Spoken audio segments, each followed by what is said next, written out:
Hi guys, my name is Lisa Whitehouse and I'm the artist behind Whitehouse Art. Thank you for joining me today for one of my mini tutorials. Be sure to hit subscribe if you want to see other videos like this one. Let's get started. Hello, so for today we're going to be painting this cute little penguin. You want to have a variety of brushes. I like to use a flat, an angled, and then a couple of liner brushes. We're going to be using Payne's Gray as well as Prussian Blue. And then you just want to have a water tray as well. I like to have one that has 2 compartments, and that allows me to have clean water as well as the water that I'm cleaning my brush in. I like to use a spray bottle to add a bit of water to my tray as well. So once you've drawn out a little penguin, I'm going to be leaving a link to the penguin drawing that you're able to trace if you're not one for a drawing. Once you've sketched him out, just make sure you're able to see the lines through the watercolor, but you don't want them so dark that you can't erase them afterwards. So first things first, we're going to start by adding a layer of clear water throughout the entire penguin. So you just want to work fairly quickly, leaving the white of the face empty. So you don't want to have any clear water on the white. You're wanting that white to really pop when the whole painting's done. And the white of the paper, nothing's really brighter. With watercolor, you can go in after the fact and add whites with a white gouache or a white poster paint. But I do find that there's nothing quite like leaving the white of the paper to show through.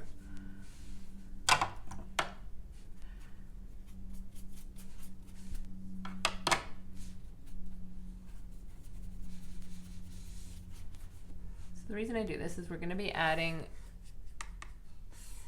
the blue all the way around on the clear water. And if you find it's not spreading nicely, just add a little bit of water on top. Because you're wanting that blue to bleed in and work its way around. Just like that. You can move the page around a little bit. I'm leaving the feet bare just for now. We can add the detail in of them at the end.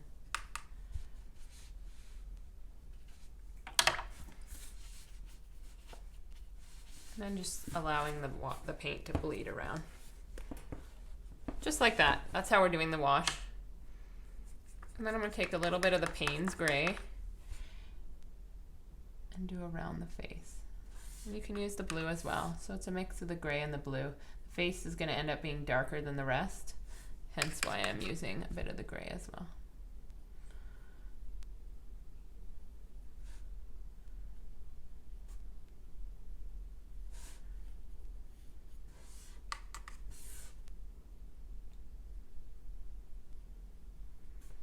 We're just allowing the water to do its thing and bleed the paint in.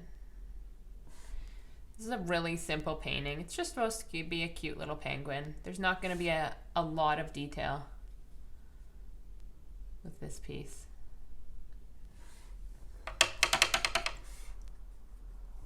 And we can just add some little droplets down in the wet spots and allow them to bleed around. Make him look a little fluffier. We can add a little gray.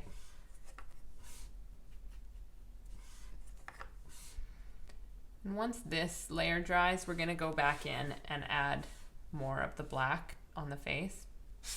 This is just about getting the blue down. So now we can go ahead and do the feet as well, because we're wanting to keep it fairly simple. So the feet can just be filled in. And then we're going to let this dry for a minute. So what you want to do is, as it's drying, you want to keep an eye on it. Because as it's drying, you're going to want to come back and add that black. We're not wanting to have a stark line between where the head and the body ends. So that means that as it's drying, we want to be going back in with the Payne's Gray and adding it, so that we don't get those strong lines. So once it's partially dry, so there's just a sheen left, we go back in and we're adding that black.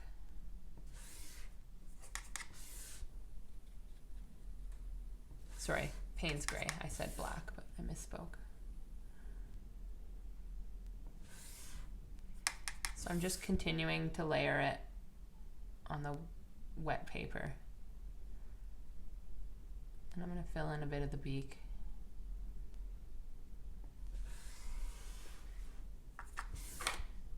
Now I'm just realizing that maybe it's best to just leave it for now.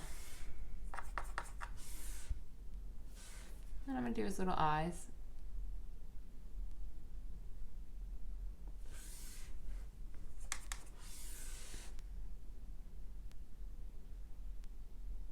And if you can leave a little bit of white blank there, that's good. So just adding more again. Because we've completely blacked out the beak this time, I decided that was best. I'm going to go back in and add a few little highlights once it's dry, which I'll walk you through. So just continuing to add black, but leaving the rest of the body the way it is.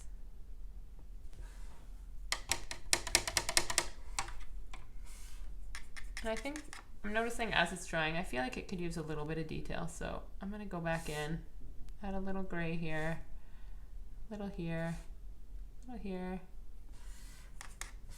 Not too much, just a little bit.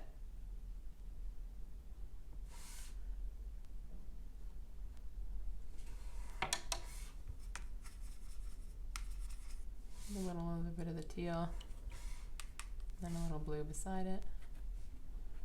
It's nice if the page is still wet to add it because it still bleeds nicely. I'm going to add one more layer of the black here.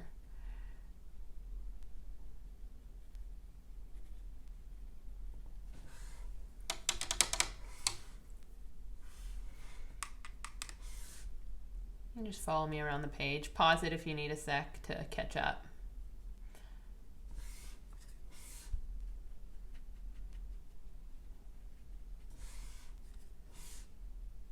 You can always add a little blue, and then what I find works really well is taking a dry brush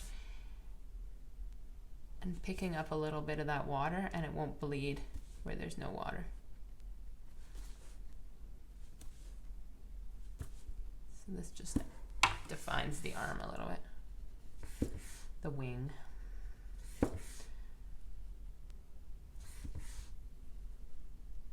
That's all I would do for that.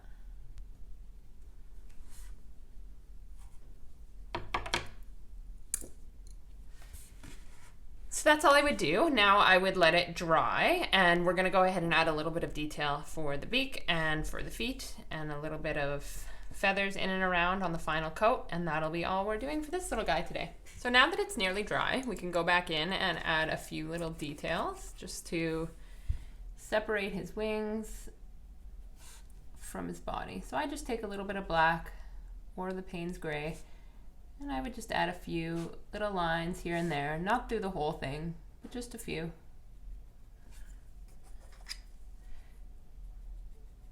Just to define him a little bit. You can draw some loose lines where the nails and feet are. We're keeping this very simple, so the goal here is not to have it look super realistic, but just to have it look a little bit more illustrated.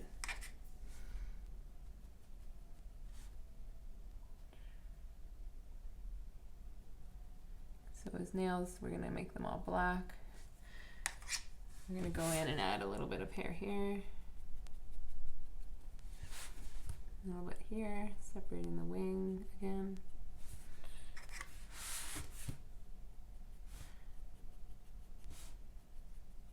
And I don't have it go all the way down. I have just little intermittent areas. Same with around the head. I'm going to add a few little spiky feathers on the head.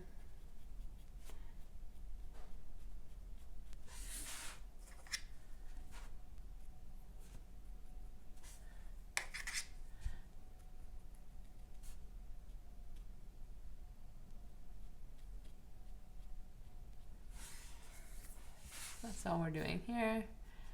A few more lines here, a few here.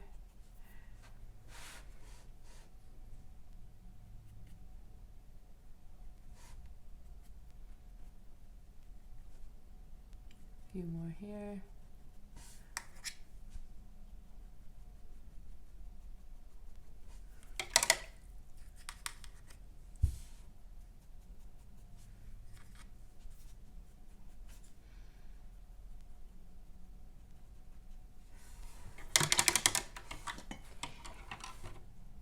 And then what I'm going to do is take a little bit of my paper towel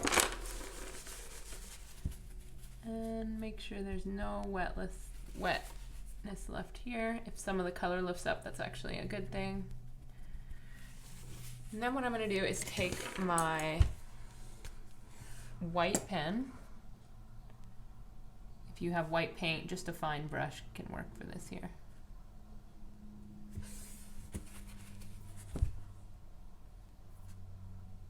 It's not working, so I might have to grab a different one.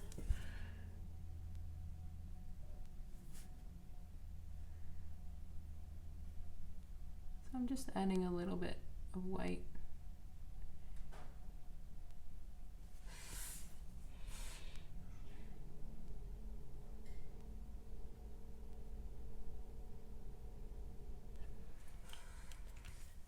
And then I can take a bit of water and just massage that in. So we're wanting it to be a very small difference between the black and the white, so it's just very subtle. So another option for doing this is if you have something called poster paint. I'll show you how that works. So you can take just a little bit of that and do the same thing. Just whatever you have around. I always like to have some sort of white around.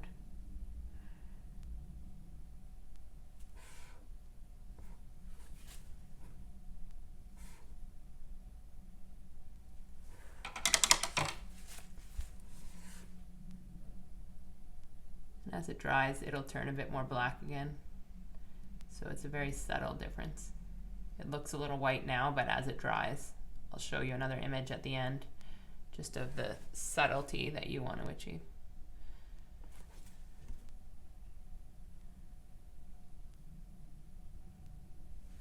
So that's all we're doing for the beak. So that's it. It's just a cute little illustrated penguin, something fairly simple.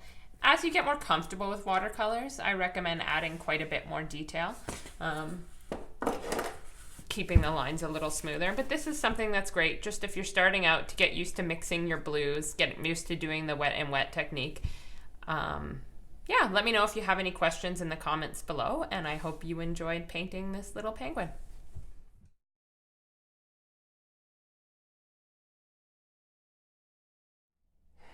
Thank you guys for joining me today. I hope you guys had fun. Be sure to check out my other videos for more inspiration and leave a comment below with some ideas that you want to paint. Thank you and see you next video.